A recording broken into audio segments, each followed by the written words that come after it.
नमस्कार दोस्तों, मैं हूं वंदना भारती और आप देख रहे हैं कमोडिटी इनसाइट्स। इवनिंग एडिशन है। इवनिंग एडिशन में सबसे पहले तो यही शेयर करना चाहूंगी कि गोल्ड में और सिल्वर में एक जो रेंज बाउंड मार्केट है वो यहाँ पे टूटती हुई नजर आ रही है। खासकर कि सिल्वर की बात अगर करूँ तो $80 का जो लेवल है वो आ गया है।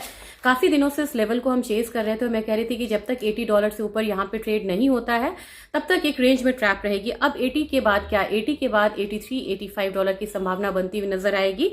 उस हिसाब से आपका जो नेक्स्ट लेवल है वो यहाँ पे बनेगा 2,50,000 तो आ चुका है। नेक्स्ट आपको बनेगा 2,62,000, 2,62,000, देन 2,65,000। अब इमीडिएट आपको यहाँ पे सपोर्ट क्या है ये आपको मिलेगा क्योंकि 2,50,000 के करीब है। 2,45,000 आपका पहला सपोर्ट है, दूसरा आपका रहेगा 2,35,000। जो बायस है वो अपसाइड का है। अगर गोल्ड की बात की जाए, गोल्ड यहाँ पे 5,050 के करीब ट्रेड हो रहा है। पहला यहाँ पे अब यहाँ पे मूव जो होनी चाहिए वो $5,100 की होनी चाहिए, देन 5,130 की होनी चाहिए। इससे ऊपर की क्लोजिंग सीधा इसे $5,200 तक ले जा सकता है क्योंकि यहाँ पे जो ट्रिगर्स है वो पॉजिटिव हैं। फिलहाल अगर आप माने कि एमसीएक्स में क्या मूव हो सकती है तो यहाँ पे 1,59,000 पहला, 1,63,000 दूसरा, फिर यहाँ पे तीसरा बनेगा 1,65,000। और इमीडिएट अगर सपोर्ट की बात की जाए ये है आपको 1,53,000। इसका ध्यान में रखिएगा। ट्रिगर्स यहाँ पे क्या क्या है, जीडीपी डेटा यहाँ पे वीक होके आया है। यहाँ पे जो उम्मीद थी वो 2.8% की थी, ये 1.4% आया है, काफी वीक होके आया है। जबकि कोर पीसी यानी कि इन्फ्लेशन जो है वो वहां पे बढ़ता हुआ नजर आया है। और अगर बात की जाए तो काफी सारे डेटा अभी भी यहाँ पे बाकी है। क्रूड ऑयल एक यहाँ पे रेंज में काम कर रहा है, तो क्रूड ऑयल में मुझे लग रहा है कि $66 के करीब है। अपसाइड $6,100, 6,200 लेवल्स रुपी फैक्टर मैं बोल रही हूँ एमसीएक्स में।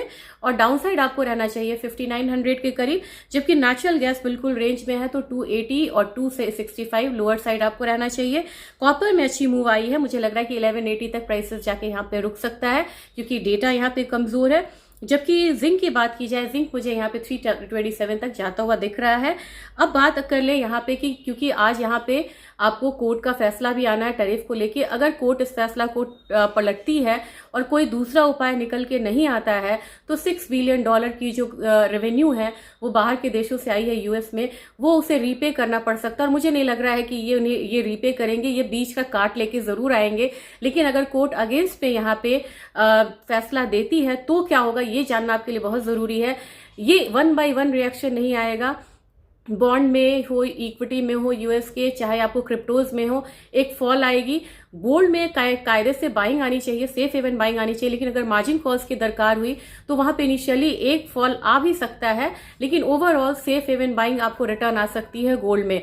तो इसका भी रिएक्शंस मार्केट पे आएगा और इकट्ठे आएगा। थैंक